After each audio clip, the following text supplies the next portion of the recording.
Greetings and welcome to Conversations with Consequences. We are the radio show and podcast of the Catholic Association, where we aim to change the culture one conversation at a time. You can listen to Conversations with Consequences on the EWTN Global Catholic Radio Network, Saturday mornings at 7 a.m. Eastern, or catch the encore at 5 p.m. We are also on Sirius XM Channel 130. Of course, our radio show is always a podcast. Go to thecatholicassociation.org/podcasts or directly to wherever you listen to your podcasts.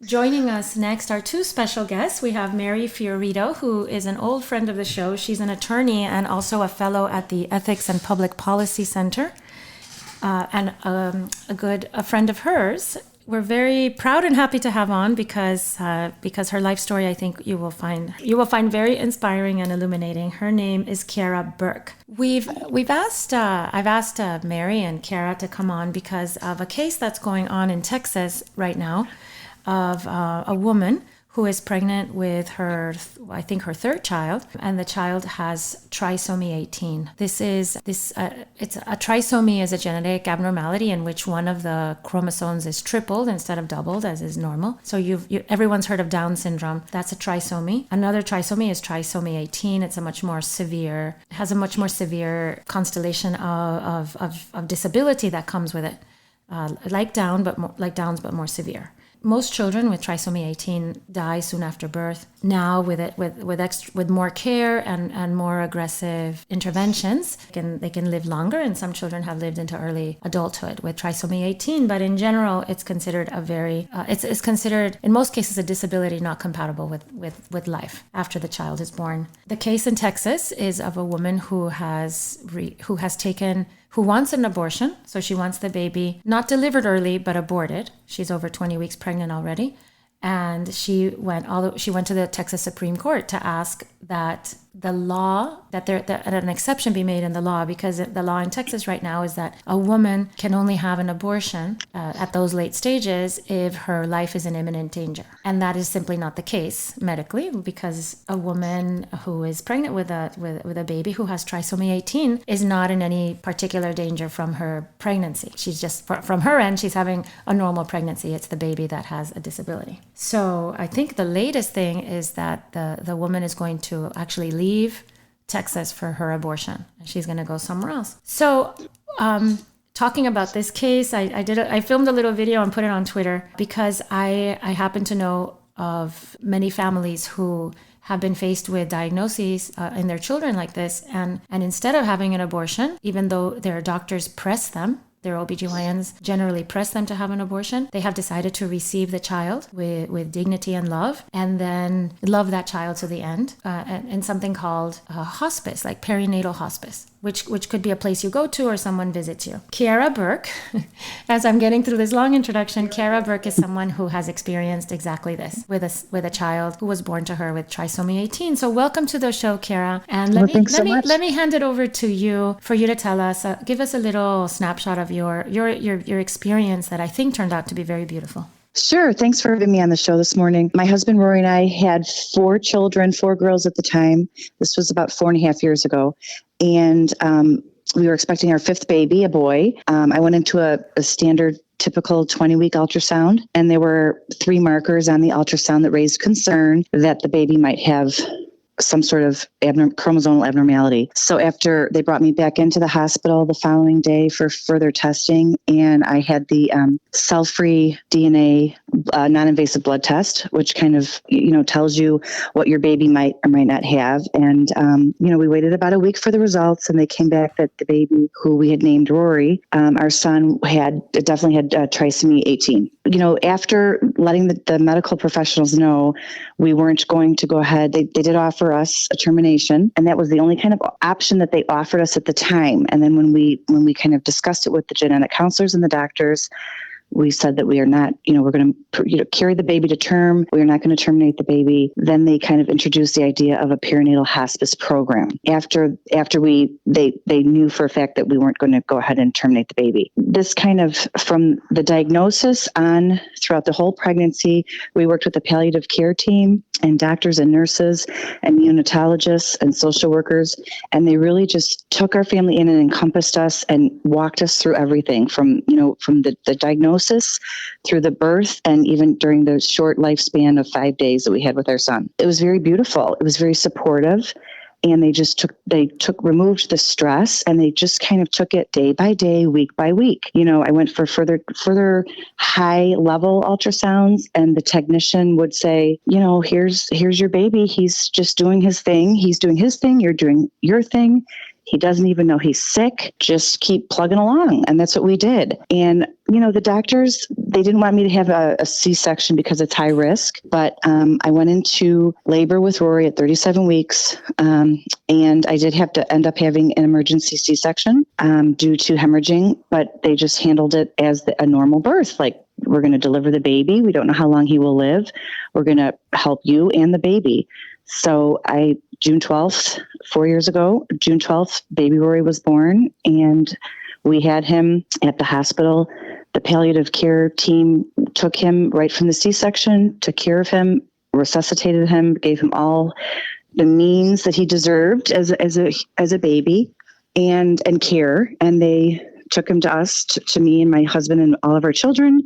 And we had 3 days with him in the hospital, and then brought the baby home. And we had 2 days here with a hospice nurse team that would come and help us with the baby and myself, and to take care of him, watch his vital signs, help with the siblings, did art projects with him, took little feet prints, pictures, all these wonderful memories that we had with that very small window of time that we did have with him while he was with us.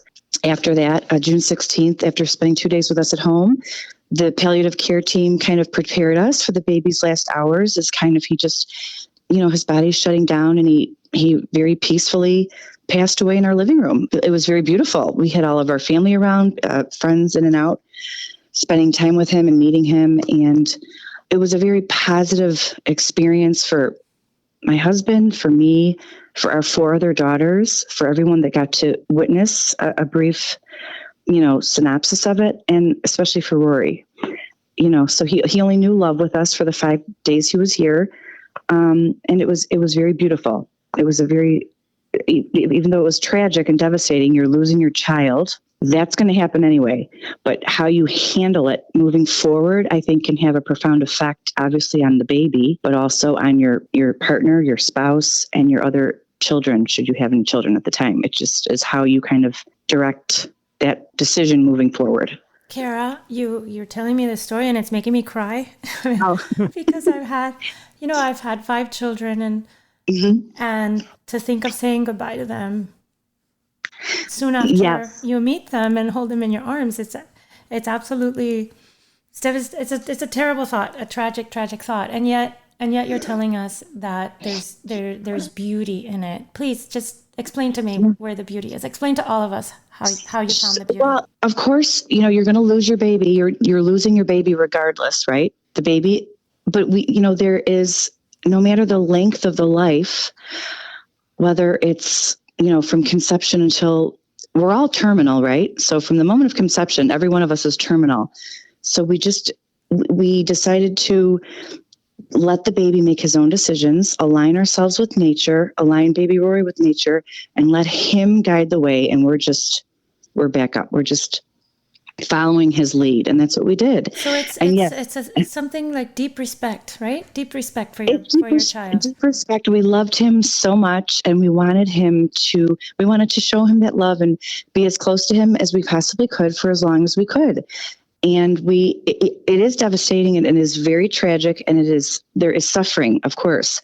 But at the end of the day, you're still losing your baby regardless.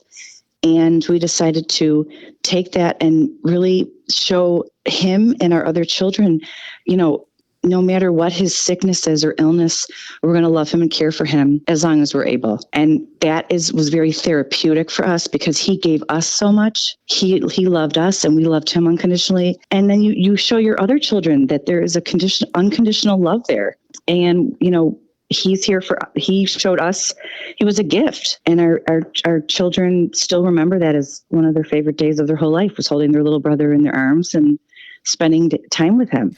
And I think that, Kiara, there seems to be a huge void in our culture these days around death, yes. and wanting to not have it be any kind of part of our life. And you can tie up a lot of things into this. You can tie up abortion and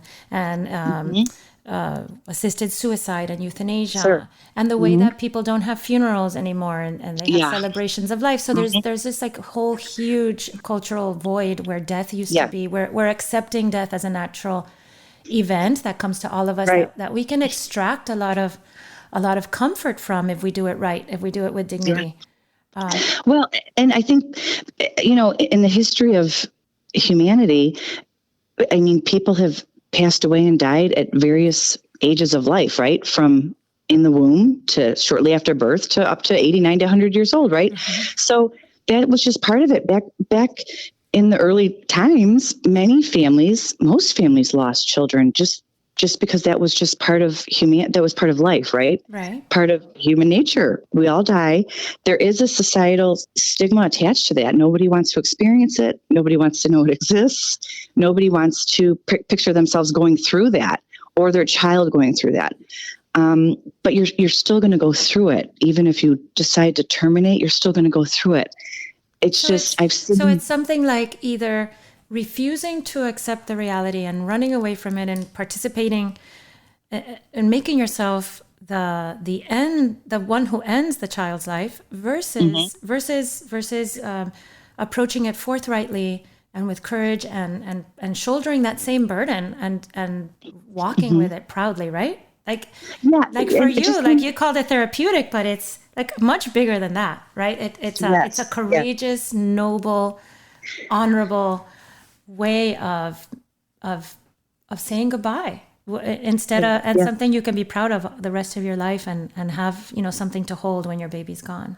And thank you, Doctor. It was a very beautiful, through that suffering and tragedy, there is so much beauty. You saw it throughout the whole 5 days.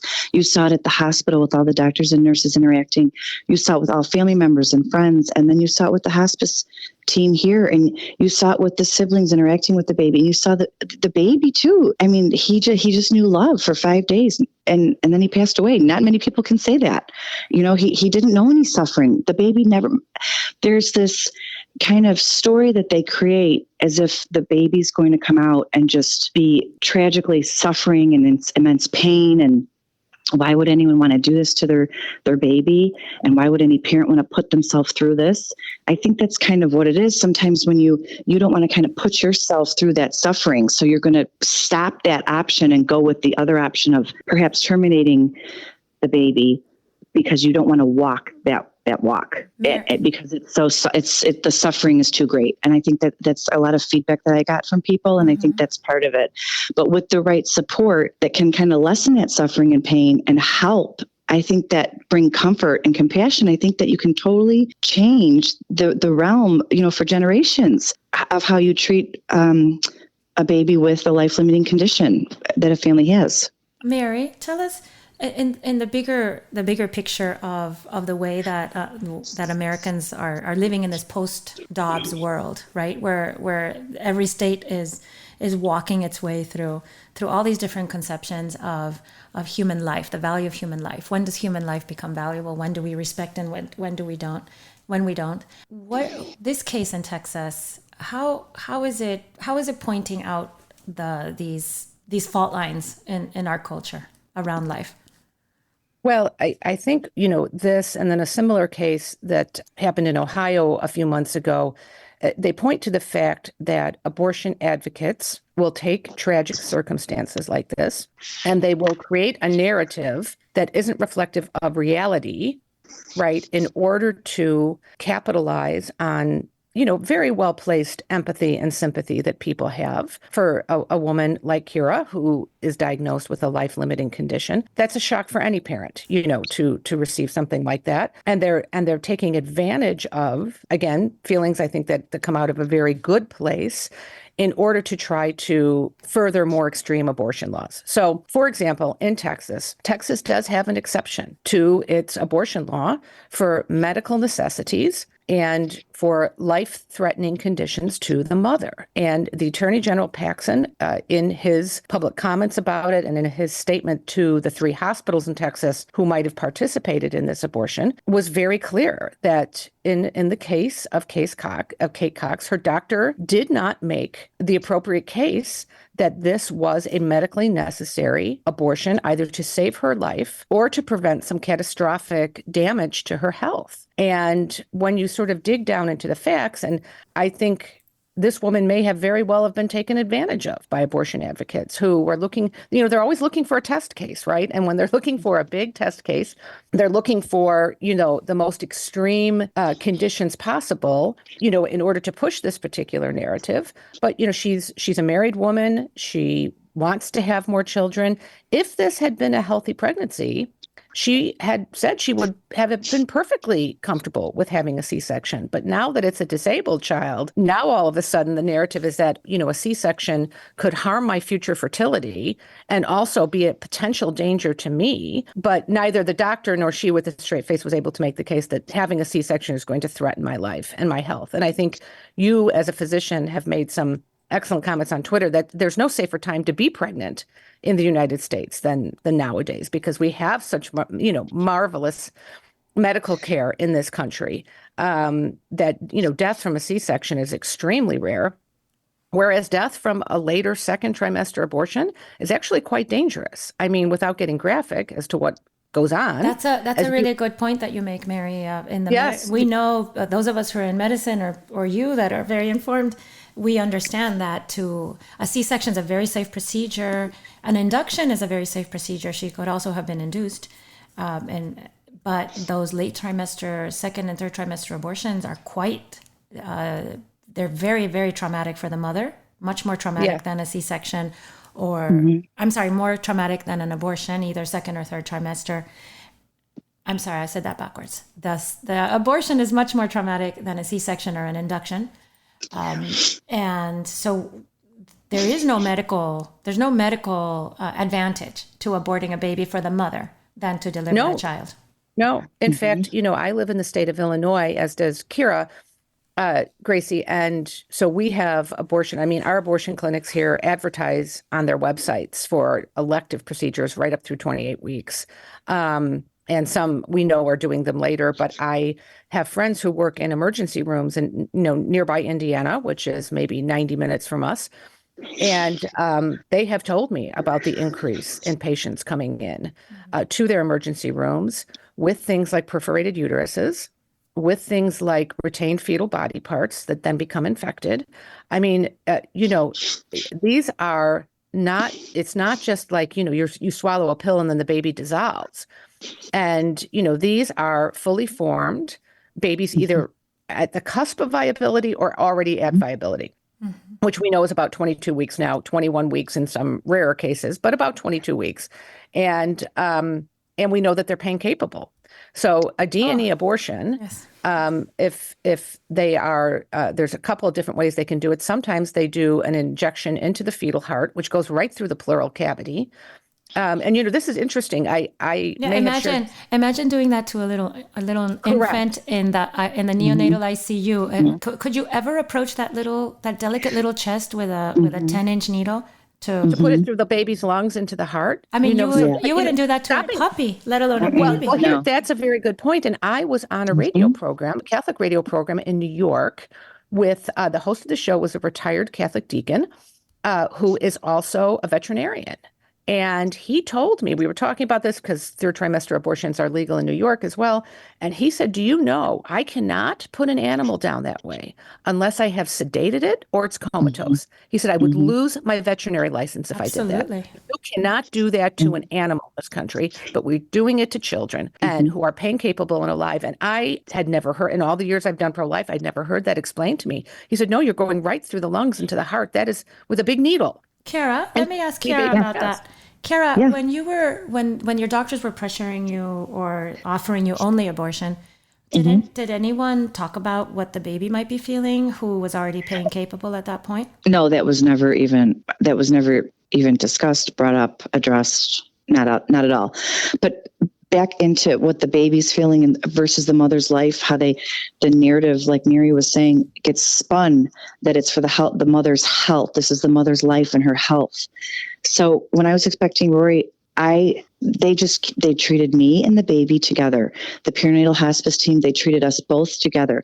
If there was, hypothetically speaking, something happening with my life at the time where my life was at risk, quote unquote, then go ahead and treat me, right? Treat the mother, fix her high risk. And if as an end result, something happens to the baby, then that happens, right? You're treating the issue, or you deliver the baby early. Aborting the baby is not going to solve anything, is it? Do you know what I'm saying? The mother's life at risk. They're using this as the story. No one's saying don't treat the mother. Go ahead and treat her. And if something happens to the baby, that may happen in some situations, or deliver the baby early. I think that they're using that as their argument chip, to kind of get in the door as to allowing this late term abortion. Mary, what do you think that this case? Do you think anyone besides us here on Conversations with Consequences is talking about palliative care for babies like this and taking the aggressive attack of abortion out of the equation for these children of God? These are little boys and girls that we should love as much as we love any children who aren't disabled. Right. Well, I think a couple of points.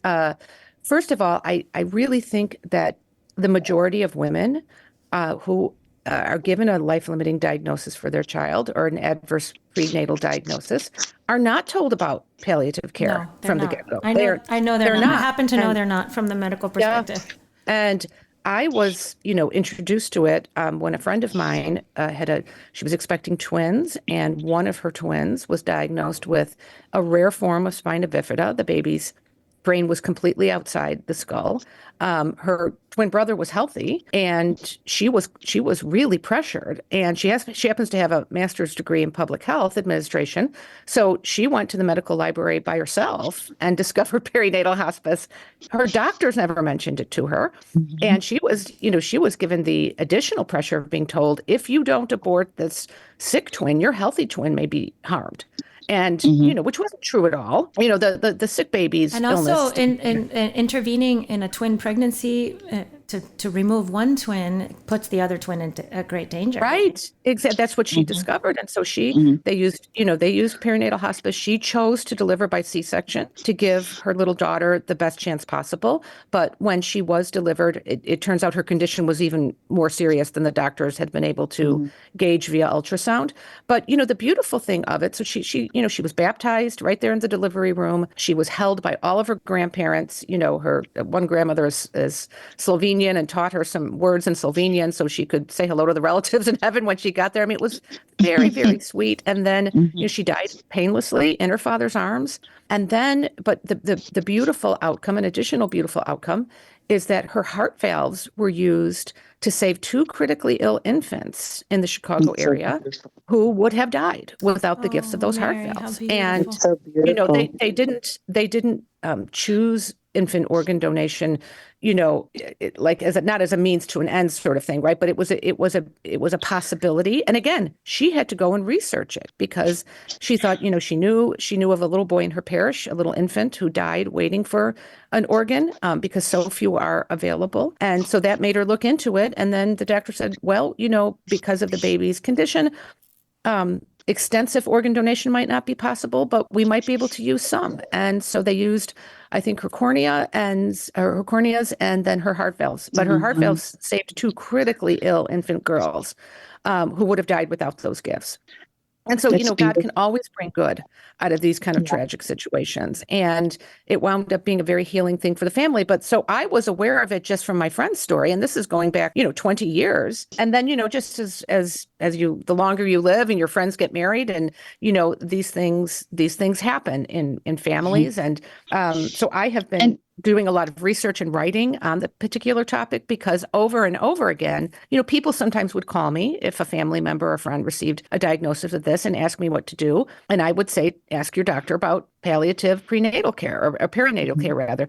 And, again, in almost every case, I can only think of maybe one case where it was mentioned to the family by the doctor first instead of the family saying, I would rather not do this. So I had a very medically complex first pregnancy, and termination was the first thing offered to me. And, had I not had kind of my wits about me and, knowing that abortion couldn't be my only option. And I just said, that can't be possible. And then all of a sudden, like Kira points out, then when you tell them you take abortion off the table, all of a sudden there's other options. Sorry. Go ahead, Kira. We only have 1 minute left, but please finish up for us and tell us your last thoughts, please.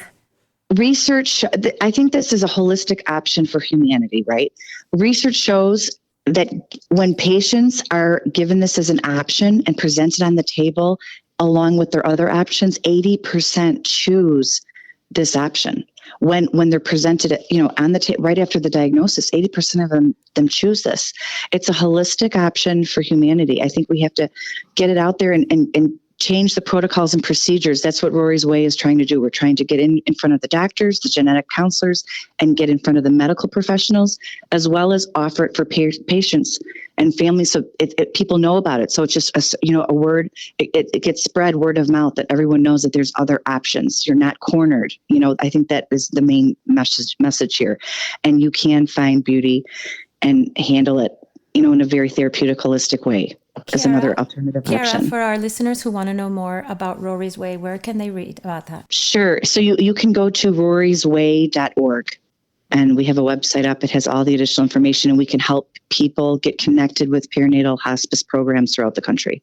Thank you so much, Kara. Thank you for having me. Your beautiful story and showing us how beauty comes from tragedy and how we can embrace the cross.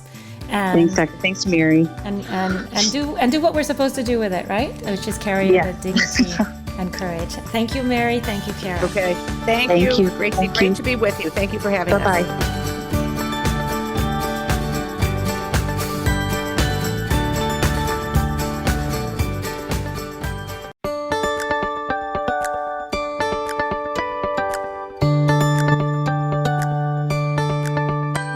Next, we have Archbishop Cordileone of San Francisco. He has been on the show before, and he is a wonderful guest, so I'm very much looking forward to that. The Archbishop has been making a point of spending Advent with Mary, and part of that has been the world premiere of 2 new Advent carols, and these are part of the Benedict XVI Institute for Sacred Music and Divine Worship. The premiere happened on December 10 at the Star of the Sea Church in San Francisco. And Archbishop Cordileone is going to tell us all about that. Before that, I wanted to share with you the text or the lyrics of one of these carols, because one of the carols is a Christmas carol by Chesterton, set to music. I want to read that for you because it's so beautiful. It's one of my favorites. The Christ child lay on Mary's lap. His hair was like a light. Oh, weary, weary were the world, but here is all right.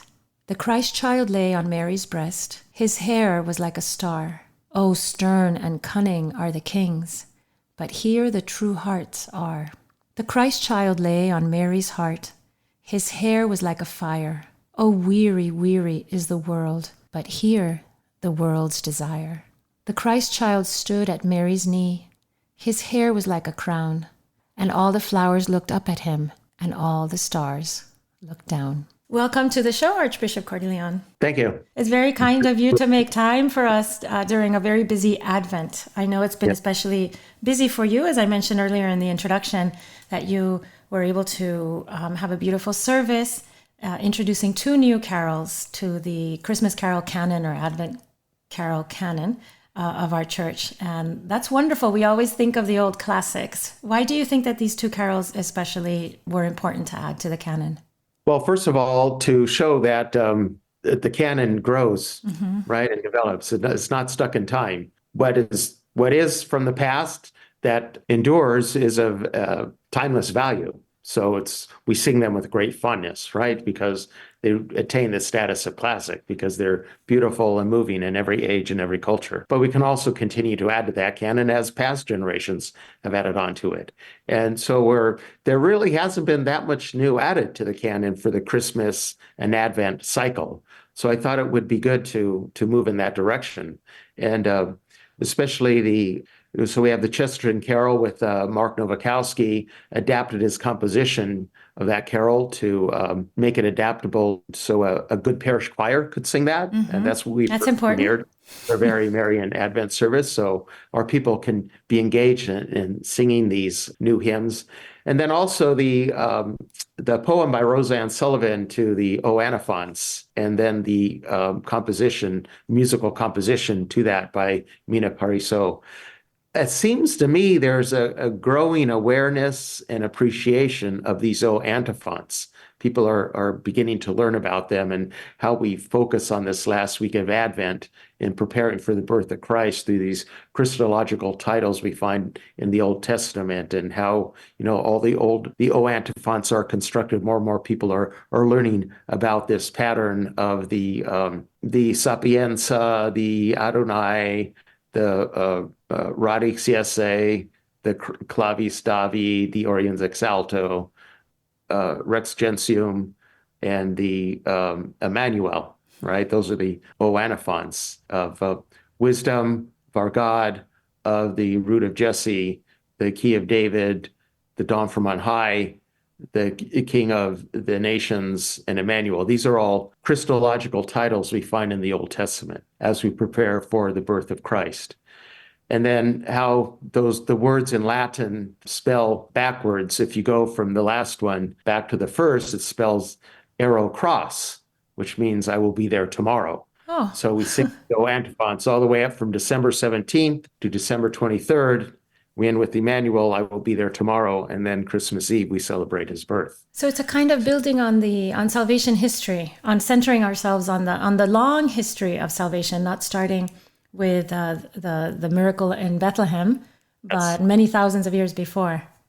Yes. All those very many centuries, millennium really, that God was preparing the world for the birth of his son. Mm-hmm. And I'm sure you agree with me that more than any time now, we need to focus in Advent on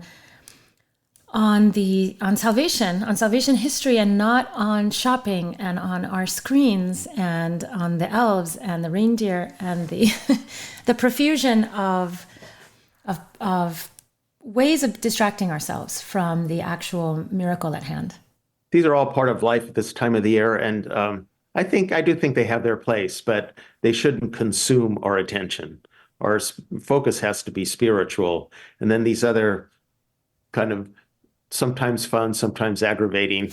Not everyone enjoys shopping, but the Christmas decorations and Santas and all that they're fun outlets, but they shouldn't be the driving force for us. It should be the spiritual focus during Advent, meditating on these O antiphons, meditating on these readings from the prophets foretelling the birth of the Messiah, saying the prayers around the Advent wreath, decorating the Christmas tree with a kind of a spiritual awareness of that the Christmas tree represents the tree in the garden from which we lost our friendship with God, and the tree of the cross in the garden by which it was restored by the death of Christ. There's a very profound religious symbolism in the Christmas tree. So all of this coming out of a spiritual focus, we really need in our time to refocus on Jesus Christ. There's so many distractions, as you said, with the materialism, with the social media that can isolate us. It's supposed to connect us, but it's kind of ironic. It ends up isolating us, really. And so many ideologies at war with each other. We can get so caught up in that. we need to refocus on Jesus Christ and being true to him and true to what he teaches. You wrote very beautifully about focusing on Mary, on making Advent a Marian time, and always, of course, through Mary to Jesus. And that's how I like to think about it, that the best pathway to Jesus is Mary. You wrote in the National Catholic Register in a recent piece about these things that we're talking about. Mothers know full well that the challenges of the last month of pregnancy, the anticipatory joy amid what is often physical suffering or fears of the suffering that childbirth brings. It is the perfect metaphor for what we should be feeling during Advent, the incredible joy of knowing that God humbled himself to become one of us out of his great love for us. A joy, though, mixed with sadness from the realization that it was our own sins that caused this to happen. The cross lies ahead. Why do you focus on the cross during Christmas? That's why he came into the world, right? That's why God assumed a human body, so that in that body he could offer his life on the cross.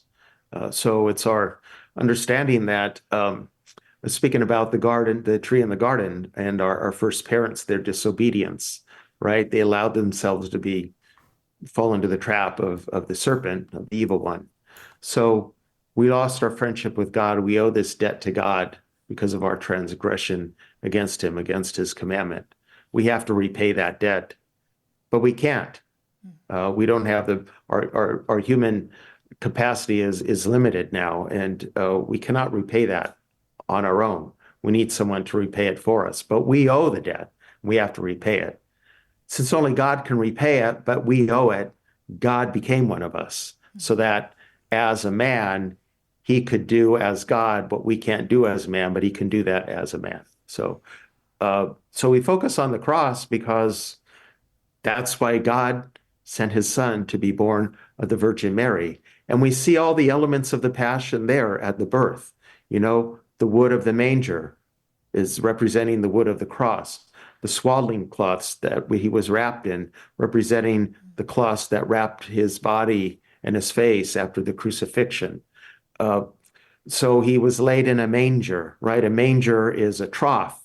It's a vessel used for feeding animals. So he becomes our food. He continues to make his passion and resurrection present to us in the Holy Eucharist when he becomes our food. So all of the elements are there at the birth of why this baby was born and what his destiny is and our destiny when we live in union with him.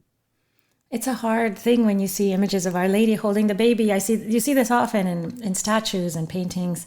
She's holding the baby with one arm, and in the other hand, she holds the cross, the torture instrument upon which her baby will grow up to be killed. And his whole life was a mission to the cross. He was a man on a mission from birth. And you say all the elements, how beautifully you say that all the elements were there in that stable or that cave. How can we, in the last few days of Advent that we have left, how can we better enter into the full significance of Christ coming among us? Well, of course, we can't focus on Mary without focusing on Christ. As you said, it's to Mary, to Jesus through Mary, because she was the instrument by which God came into the world, and her whole life is oriented toward her son, presenting her son to the world, the Theotokos, right? They say in the Christianese, the God bearer. She continues to be the God bearer for us from heaven, presenting her son to the world. So through her, we reach Jesus. She's the chosen vessel. So to enter into that Marian spirituality by especially praying the rosary, meditating on the gospel passages for this last week of Advent, they're very profound and ingenious the way the church has set this up, where every day in this last week is the parallel narratives of the Annunciation and birth of John the Baptist, and then the Annunciation of the birth of Jesus leading up to the narrative of his birth on Christmas Eve. They're brought together, the parallel narratives are brought together at the Visitation. So to meditate on those. And Also, to enter into a kind of a penitential spirit. Advent is also a penitential time, not as drastically so as Lent, but still it's a time of preparation. The church always understands when we're preparing for a great feast, we do so by acts of penitence and especially fasting. So try to observe some kind of fasting during this last week of Advent as we prepare ourselves to welcome Christ when he comes, creating that space for God to act in our life. Archbishop, I wonder if you could give us maybe also some words of comfort, maybe focused on the Nativity of our Lord and these things that we have spoken about, in times when the church when confusing things are coming to us from the church itself. And I don't think we need to spell it out, but it's a time of confusion for many of us, and maybe feeling that we can't always rely on things that we felt we could rely on. How does the Nativity of our Lord comfort us at these times of insecurity? Yes, I understand what you mean. This year marks 800 years that St. Francis set up that first manger scene, the nativity scene. It was his vision.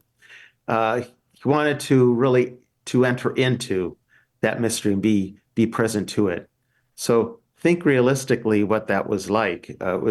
We kind of romanticize it, which I suppose is fine in a way. But I mean, they were basically in a cave where animals were kept, and it was in wintertime. Jesus was born at this time, during the night, so it was cold. They're in a cave. There's straw there. They're animals. We know what animals smell like, Yeah. and what they leave on the ground and what that smells like, because so you can imagine the conditions. For a mother giving birth. Yes. Yeah. No one would take them in. They had no lodging, and those dire conditions. And this is where God chose to enter the world. But there's such love there. And that's the thing that makes the difference. In the midst of suffering, in the midst of deprivation, and in our times we can say in the midst of confusion, there's no confusion when love is present. We know when love is present. Love is when we're willing to make sacrifices to make the other happy. So I'd say try to enter into that true spirit of love, especially as families, to try to seek family unity, to go out of your way to show kindness to family members. Don't always insist on getting your own way. Do others' chores for them without being asked. This helps to build up so much love and unity, and then eventually joy in family life, and prepares us for the life of heaven, because God created us for communion, right? And love is what makes us capable of that communion. So the more we live the call of love in our families, especially, the more we create that capacity for communion and capacity for the life of heaven. Well, those are perfect words to end on, Archbishop. Thank you so much for joining us. Please hold all of our listeners in your prayers this Christmas, that we may rest in that beautiful cave or stable with Our Lady and St. Joseph and the baby, and learn to love like they loved. Amen. Okay, will do. I share this Advent reflection for you, even though we are now in the last couple of days of Advent. These days, the frenzied commercialism of Christmas starts even before Thanksgiving, as though to maximize the stress and headache that have come to characterize the season. The Church proposes something very different for Advent, the liturgical period that leads up to that tender moment when the Virgin Mary lifts her little newborn and shows him to the world. We are reminded in no uncertain terms that our attitude should be one of keen attentiveness, of being on guard. In Jesus' own words, "What I say to you, I say to everyone. Watch." It's exactly the opposite of our secular culture's call to distraction and inattention. There are greater things afoot during Advent than shopping and decorating, deep things of giant import and eternal consequences. A battle rages around us, and woe to those who bury themselves in the Cyber Monday sales and neglect to look up. Will they miss their moment? Will they miss their chance to align themselves with the finest impulses and noblest intuitions of their hearts? The first coming of Jesus to a dusty stable in a little village of a minor Roman colony was missed by almost everyone. Humble shepherds sunk in the perfect silence of a winter meadow heard the first Noel, And wise men from afar, who scanned the stars for heavenly news, discovered the herald comet. No one will miss the second coming. As we learn from Christ himself, it will be prefigured by days of distress unequaled from the beginning, when God created the world until now, and never to be equaled again. It is during those dark days that the Son of Man will return, not as before, as a defenseless babe worn by the breath of oxen, but coming in clouds with great power and glory. It will be too late then for those who are scattered and inattentive, for his angels are coming with him to gather the elect. But today it is not too late. Be on guard, be alert, look up from the screen and look around you. Look higher, pay attention so that you may hear the good news of his coming, so that you can ready your heart to receive him. Do not, for any reason, miss your chance to welcome him. And now, Father Roger Landry offers us, as is customary, a short and inspiring homily to prepare us for this Sunday's Gospel. This is Father Roger Landry, and it's a joy to have a chance to ponder with you the consequential conversation God wants to have with us on the fourth Sunday of Advent and on Christmas. Because the fourth Sunday and Christmas take place this year on back-to-back days, I'd like to try to mention both in our conversation. On Sunday this year, the Church has us ponder Mary and the mystery of the Annunciation, what preceded the birth of Christ in Bethlehem. Church invites us, so to speak, to climb within Mary's womb, so that we might draw close to that womb's blessed fruit as he is silently growing, and try to calibrate our prayer to Mary's contemplative heartbeat. Mary is, in a sense, Advent personified. She's the one whom God himself prepared through her Immaculate Conception for the incarnation and birth of his Son, the Word of God. What lessons do we learn from Mary as we ponder the scene of the Archangel Gabriel's visit to her, asking if she would become the mother of the Son of God? The first thing is that we need to allow God to clean our interior abode, as God did with Mary through her Immaculate Conception. God gives us that grace through baptism and confession. In this way, Mary, each Advent, continues the work of St. John the Baptist, gently, maternally, calling us to be free from sin, so that, like her, we may welcome God within. Have you made a good confession yet this Advent? The second thing Mary helps us to do is to pray. She's a model of prayer. Her expectant prayer was the culmination of centuries of supplications of the Jewish people awaiting the Messiah. She treasured everything in her heart. She longed for God. The Archangel Gabriel said to her, "The Lord is with you." She always sought to be with the Lord. Mary wants to help us during these days to enter her contemplative academy. May we be good students. The third thing Mary wants to help us learn is amazement at the mysteries we're celebrating. As pure as she was, as much as she prayed, little could she have ever imagined that the long-awaited Messiah would be God the Son, and that God the Son would be her Son according to the flesh. She became for 9 months the living temple of God. Sometimes when the practice of the faith becomes routine, we can lose our sense of wonder. The Church has us ponder Mary to help us rekindle the wonder of our minds and hearts at the mystery of the Incarnation, not merely 2,000 years ago, but now, in the ongoing incarnation of the Holy Eucharist. Without that wonder, we can't appreciate Bethlehem. Fourth, Mary teaches us about how God's life is meant to grow within us and change our life. Like the baby Jesus did in Mary, Jesus wants to take on our flesh, to change the way we eat, sleep, walk, and live, and eventually to become so big that we can no longer contain him within. What took place for Mary, Pope Benedict once said, can daily take place in each of us, in the hearing of the word and in the celebration of the sacraments. It not only can take place, but is supposed to, if only we learn from Mary how to cooperate. So the way we need to prepare for Christmas is to relive Mary's mystery in Christ, to live by faith like her, to abandon ourselves to God's love, to entrust ourselves to his plan. That's what the Church underlines this year on the fourth Sunday of Advent. That brings us to Christmas. There are 4 different Gospels to ponder. At the Vigil Mass, we hear St. Matthew's version of the appearance of the angel to St. Joseph, affirming that Jesus was conceived by the Holy Spirit and helping us to relate to Jesus by the names Emmanuel, or God with us, and Jesus, or God saves. At Midnight Mass, we focus on what the angel said and sang to the vigilant shepherds about Jesus' birth in Bethlehem. At Mass at dawn, we ponder how the shepherds hastily ran to Bethlehem to pay homage to Jesus and to relate to Mary and Joseph what the angels had said to them. And in Mass during the day, we focus on St. John's profound words about how in the baby Jesus, the Word became flesh and dwelled among us, and we have seen his glory. Each of these readings are worthy of dedicating an entire retreat, not to mention a homily. But what I'd like to focus on is another type of consequential conversation we're called to have this Christmas. The dialogue that's supposed to occur for us before the creche. We live at a time in which Christmas manger scenes are so much a part of Catholic piety that many believe that they must have existed from the first centuries of Christianity, but they're actually an invention of St. Francis of Assisi 800 years ago this year, when he created the first living nativity in the mountainous Italian village of Greccio, located about halfway between Rome and Assisi. The topography and architecture of Greccio, where Francis would frequently stay to preach and to pray, reminded him of Bethlehem, which he had visited 4 years before. So with the permission of Pope Honorius III, with the help of Greccio's chief nobleman, Giovanni Velletti, Francis decided to try to bring the mystery of Bethlehem alive. His first biographer, Thomas of Celano, said that of Greccio there was made, as it were, a new Bethlehem. Per Francis's instructions, Velletti arranged in a cave an ox, an ass, and a manger full of straw. The townspeople came in huge numbers with tapers and torches that combined to illumine the night like the ancient Star of Bethlehem.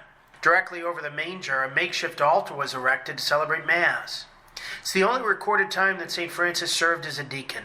He chanted the Gospel, Celano tells us, with an earnest, sweet, clear, and sound voice, preached mellifluous words concerning the birth of the poor king in the little town of Bethlehem, and with exceeding love called people to adore the Bambino. Celano notes the impact the living nativity and the Mass had on the townspeople. He writes, "The child Jesus had been forgotten in the hearts of many, but by the working of divine grace he was brought to life again through his servant Francis and stamped upon their fervent memory." Note that the details of the birth of Christ hadn't been forgotten in people's heads. They had, however, failed to penetrate their hearts and lives. While they still knew the facts, devotion had grown cold. The nativity scene in the Mass, the Gospel, the homily, and the living presence of Christ in the Eucharist combined to revivify it. This Christmas, as we look with gratitude to the living nativity of 1223, it's important to remember the lessons of Greccio. For the last several years, Pope Francis has been trying to lead the whole church to Greccio, and through Greccio to Bethlehem, and through Bethlehem to the baby Jesus, and from the baby Jesus to Christ today. This past Wednesday, the Holy Father dedicated his general audience to the octocentenary. Last month, the Vatican published a book entitled Christmas at the Nativity, compiling Pope Francis' words over the last decade about nativity scenes. In it, the Holy Father emphasized that the creche is a living gospel overflowing from the pages of Holy Scripture. It's a conversation that brings us into dialogue. Pope Francis himself has visited Greccio twice, in 2016 and 2019, and on that second occasion he signed a beautiful apostolic letter on the meaning and importance of nativity scenes, encouraging the faithful to set them up not only in their homes but in workplaces, schools, hospitals, prisons, and town squares. He urged us to use the creche both to pray and evangelize, emphasizing the Christmas creche is part of the precious yet demanding process of passing on the faith. Beginning in childhood and at every stage of our life, it teaches us to contemplate Jesus, to experience God's love for us, and to believe that God is with us and that we are with him, his brothers, sisters, and all, thanks to that child who is the Son of God and the Son of the Virgin Mary. But I'd like to underline one more connection that both St. Francis and Pope Francis make, because it's essential to the Eucharistic revival taking place in the Church in the United States. There in the cave of Greccio, Francis built an altar over the manger to show the connection between the child Jesus, who Mary, Joseph, the angels, the shepherds, the magi, and animals adored in Bethlehem, and the Eucharistic Jesus, that the Church in heaven and on earth continues to worship on the altar. Pope Francis said that when the priest in Greccio solemnly celebrated the Eucharist over the manger, the bond between the incarnation of the Son of God and the Eucharist was highlighted. There is this tight bond between the two that we should never miss or take for granted. We can say with the wonder of the shepherds and wise men that the one who would be called Emmanuel, or God with us, by his own supremely loving decision has chosen to remain with us until the end of time in the Holy Eucharist. The one born in Bethlehem, literally house of bread in Hebrew, has come as the living bread come down from heaven, so that we might eat of him and experience salvation from death. The Mass is the means Christ himself implemented, we can say, to perpetuate, revivify, and advance the mystery of Bethlehem. As we prepare to go to Bethlehem spiritually with the help of our manger scenes, we do so conscious that we have the privilege to do something that the shepherds, magi, and even Joseph and Mary didn't have the chance to do in Bethlehem, to receive within us and adore on the inside the one whom they only adored outside in swaddling clothes. That's where our consequential conversation is meant to lead us. What an incredible gift we have. Oh, come, let us adore him on this fourth Sunday of Advent, on Christmas and beyond. Merry Christmas. God bless you. Thank you, Father Landry. To hear more from Father Landry, check out his website at catholicpreaching.com, and you can also catch his writings at EWTN's own National Catholic Register. A big thank you to all our listeners for joining us. I hope that this show was helpful. I hope that it gave you more peace and more hope and more joy, and you go with our prayers.